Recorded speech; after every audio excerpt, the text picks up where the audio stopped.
She laughed. Not a polite chuckle. Not a nervous giggle. It was one of those deep, ugly, uncontrollable laughs. The kind that makes your ribs hurt and your face twist. I stood there, holding the manila envelope in one hand, heart punching through my chest, and she just laughed. "I'm sorry," she wheezed, wiping tears from her eyes. Of all the days, Wendell. Today? I hadn't spoken yet. I couldn't. My throat was dry, and my fingers were trembling so bad I nearly dropped the papers. Inside that envelope was a paternity test, sealed and signed. I hadn't even opened it yet. She knew what it was. I had found the letter in an old shoebox. We weren't snooping. Mary Beth had asked me to bring down the Christmas lights from the attic, and the box practically fell on my head. It was duct-taped shut, written on the top in her handwriting, "Do not open." So, of course, I opened it. Inside was one letter, dated 1994, and a note from someone named Russell. "Can't wait for the next motel meetup," it said. "She still thinks I'm just your coworker. Let's make this weekend count." She still thinks I'm just your coworker. I felt like I was reading someone else's nightmare. A bad movie script. A Reddit post, even. But it wasn't fiction. It was my life. My wife. And now, here I was, 3 hours later, standing in our kitchen while she howled with laughter like I'd just told the best joke of my life. I finally found my voice. It cracked like glass. "Who is Russell?" Her laughter stopped immediately. She froze, eyes wide. Then, softer than a whisper, "Wendell, please don't." That's when I knew. Everything I'd trusted, everything I'd built for 37 years, was balanced on a lie so fragile, all it took was one attic box to bring it down. And I hadn't even read the full letter yet. She didn't move, didn't blink. Her lips were slightly parted, like the air itself had betrayed her. I could see the pulse in her neck, twitching like she was about to run, or scream, or both. But she didn't do anything. She just stood there in that kitchen, wearing the same robe I bought her 10 Christmases ago, and looked exactly like a stranger. "Who is Russell?" I asked again, quieter this time. She didn't answer right away. I don't think she could. And I didn't press. I wish I had. I wish I had yelled or demanded or torn the letter in half like in a movie. But instead, I waited. Like a fool. Like a child asking if monsters were real, hoping for a lie. Finally, she exhaled. It wasn't a sigh. It was more like defeat. He was no one. It was years ago. That sentence. I hate that sentence. It was years ago. Like time erases bullets. Like betrayal expires. I didn't say anything. I walked over to the counter and set the envelope down as gently as if it were filled with explosives. And in a way it was. Mary Beth tried to come closer, but I stepped back. My legs bumped the chair behind me, and I almost fell. My heart felt too big for my chest. Or too hollow. I couldn't tell the difference. "You said you were going to therapy on Thursdays," I finally said, barely able to get the words out. "You always came back quiet. Distant. I asked if something was wrong and you said, just tired." She looked away. "It wasn't therapy, was it?" Still no answer. I nodded slowly. Not because I understood, I didn't. But because some part of me had known. Maybe not the details. But something. Some sliver of ice had always lived in the back of my mind. You just don't want to believe your entire marriage is a borrowed dream. I picked up the envelope again. My fingers were still trembling. "I haven't opened this," I said. "Not yet. But I need to know something before I do. I deserve one honest sentence after 37 years. Mary Beth looked up at me. Her eyes were glassy. She didn't try to reach for my hand. She didn't fall to her knees. She just stood there like she was the one who'd been wounded. I asked her one question. "Is Jonah my son?" And she said. She didn't answer at first. I don't know how long we stood there, trapped in that awful silence. The kind of silence that doesn't just fill a room. It presses against your ribs and makes it hard to breathe. The envelope in my hand felt radioactive. I swear, I could hear the paper whispering things I wasn't ready to know. When she finally spoke, it was like hearing someone speak through a wall underwater. "I don't know," she said. Just those 3 words. Nothing else. I blinked. "You don't know?" Mary Beth closed her eyes like the weight of her own shame was too much to bear. "I was with both of you that month. It was a confusing time. You remember how bad we were back then, Wendell. We were barely talking. We were sleeping in separate rooms. I thought we were over. And then, Russell happened." "Russell happened?" I snapped, and my voice cracked. Not with anger, but something worse, devastation. "That's what you call it?" You act like he was a natural disaster. Like you slipped and fell into a motel room with him? She opened her mouth, but nothing came out. Her throat worked like she was trying to swallow her guilt whole. 37 years, Mary Beth. 37. You let me raise him, love him, protect him, and you never thought maybe I deserved to know this? Tears started to stream down her face, but I couldn't find sympathy anymore. My stomach was in knots. My whole body felt foreign. I could feel my heart pounding behind my eyes. He's our son, she said finally, voice breaking. He is. Maybe not by blood, maybe, I don't know, but by love, by life. You were there at every baseball game. You taught him to drive. You stayed up all night when he had the flu. You're his father. I let out a bitter laugh.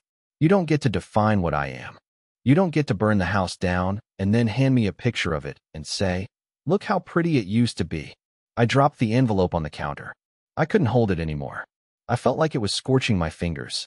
I haven't opened it, I said again, almost to myself. But I will. And when I do, things might change. She nodded slowly. I know, but I wasn't finished. Did he know? I asked. She looked confused. Who? Jonah.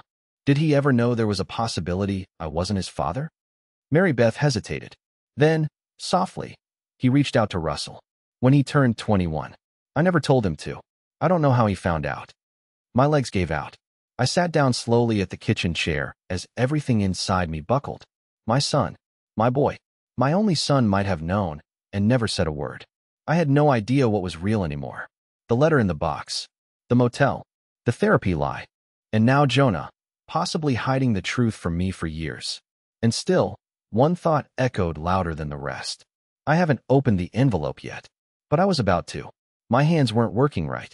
I was gripping the envelope too hard, like if I didn't crush it into dust it would explode on its own. Mary Beth hadn't moved.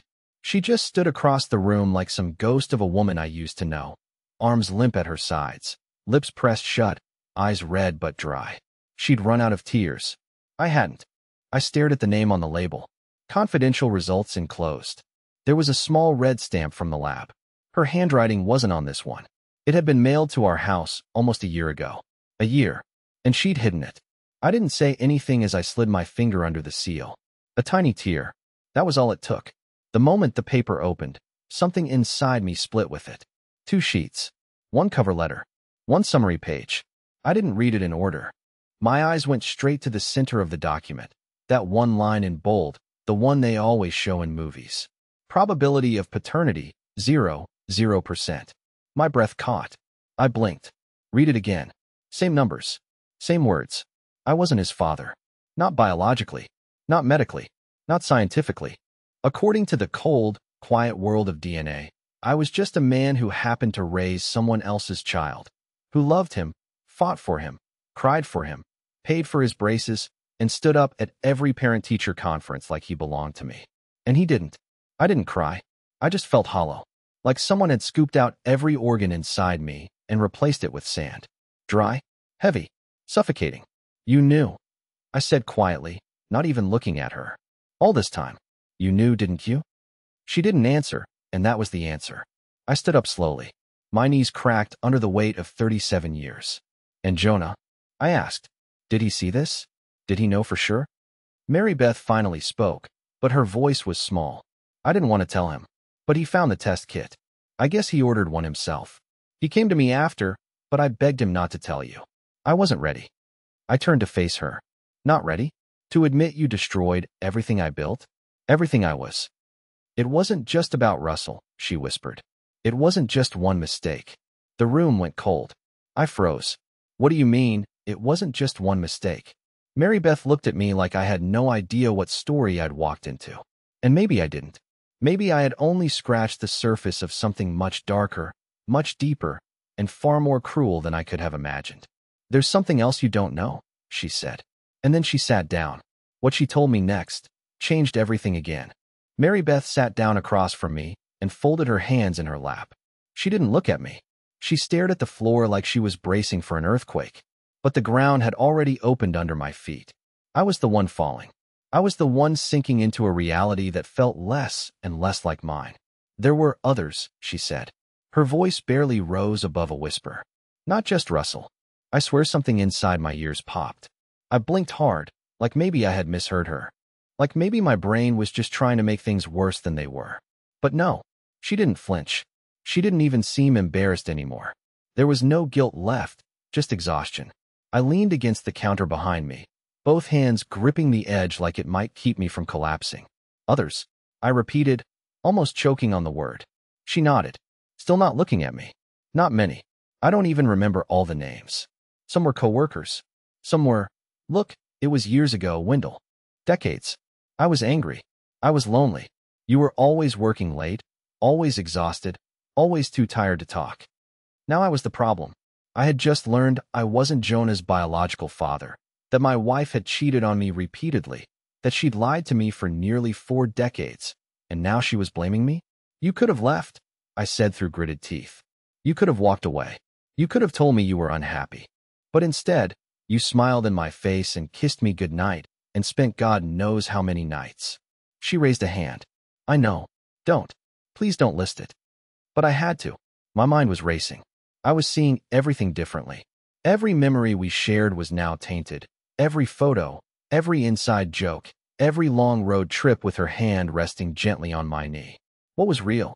What part of my life hadn't been borrowed from someone else's mess? How many? I asked. Rough number.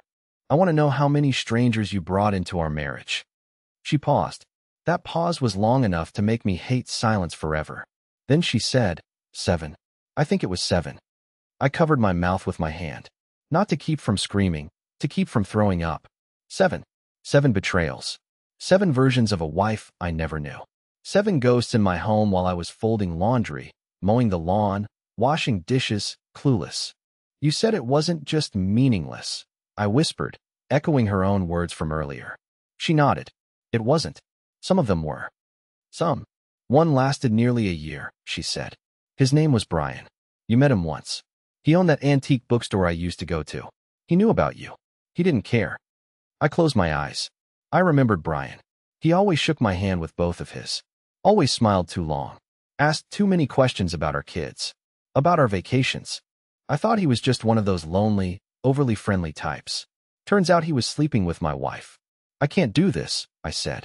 I can't listen to this and keep breathing like it's just another Tuesday. But before I could storm out, Mary Beth said one more thing. You should talk to Callie. That stopped me cold. I turned around slowly. Why? She looked up at me with something new in her eyes. Terror. Because there's something about her, too. And I don't think I should be the one to say it. I didn't say anything for almost a full minute. Just stood there staring at her, stunned by how casually she had detonated the last sliver of peace I was holding on to. After everything, the affairs, the test, Russell, Brian, now she was pointing me toward our daughter. And doing it like she was handing off a grocery list. You need to talk to Callie, she had said. Why? What could Callie possibly have to do with this nightmare? My daughter. Our daughter. The one who used to fall asleep on my chest watching cartoons. The one who used to call me Daddy Dragon when she was little because I made roaring sounds during bedtime stories. Callie, who now lived in Vermont, taught yoga, and sent me blurry pictures of sunsets and herbal tea. I asked the only thing I could. What did you do, Mary Beth? She rubbed her temples like I was the one being difficult. I can't explain it right. It's not even entirely about me. Just call her. My brain was scrambled. Everything was blurred. I didn't even remember walking to the living room, but I sat on the couch with my phone clutched in both hands like it might explode. The last time I had called Callie, it was about a funny commercial with a dog and a snowman. Now I was calling to ask if my marriage had swallowed her whole too. The phone rang once. Then twice. Then her voice, upbeat, innocent, picked up. Hey, Dad. Everything okay? God. I almost couldn't do it. But I forced the words out. We need to talk. Now. It's about your mom. And you. And there's something I found out today, and I just need you to tell me the truth. There was a pause. Not the kind where someone's confused. The kind where someone already knows exactly what you're talking about, but hoped it would never come up. Oh, she said. My throat tightened. What does "oh" mean? Callie sighed. Not annoyed. Not angry. Just tired. She told me you might find out. Eventually. I blinked. Find out what? I found out when I was 19, she said. I was applying for a student loan, and I needed some paperwork from the hospital where I was born. There was a file, a nurse's note, a mistake in the records. It listed a different last name and a different father. So, I asked Mom. I could barely breathe. What did she say? She told me the truth. That you were always my real father in every way that mattered. But no, you weren't biologically mine. I felt like the air had left the room again. My body was numb. My hands were sweating. So I'm not your father? There was silence. And then Callie's voice cracked. You are. You always have been. You're just not genetically my father. She said she was in a bad place back then. I was an accident. The guy didn't want anything to do with us.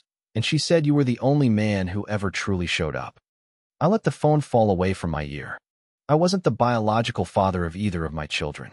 My entire family, my legacy, my bloodline, my reason for waking up every day, was built on borrowed names, borrowed DNA, borrowed moments. Mary Beth had taken everything from me. And somehow, she still sat in the kitchen like she expected me to come back and fix her a cup of tea. That was the moment something snapped. I didn't cry. I didn't scream. I just stood up. I was done asking questions. I was going to leave. But Mary Beth, she wasn't finished yet. As I grabbed my coat and reached for the door, she said, "Wait, before you go, there's one last thing. You deserve to know who's been paying for Jonah's apartment all these years." My hand was on the doorknob. I wasn't walking out in a storm of rage or slamming anything behind me like some movie husband. I didn't have the strength for theatrics. I was just walking away. Quiet. Hollow. Done. But then she said it, like a passing comment. Like she was reminding me to take out the trash before I left forever. You deserve to know who's been paying for Jonah's apartment. I turned around slowly. Not because I cared about the money. I would have bled for Jonah. I had. But something in her tone, it was too light. Too convenient. Like she'd been saving this little dagger for just the right moment. What are you talking about? I asked, voice flat. Mary Beth finally stood up from the table. She looked different now. Not guilty. Not ashamed. Just relieved. As if every confession was lifting bricks from her spine, while each one shattered my ribs. You know that apartment he moved into after college? She said. The one in the city with the exposed brick and a rooftop garden? Of course I remembered. I co-signed the lease. I thought we were helping him get started while he figured things out. It wasn't cheap. I even dipped into my retirement fund a few times to make sure he could stay there during that rough first year. What about it? She exhaled slowly, almost smug. I didn't want to use our savings. So I reached out to someone. Someone who wanted to help.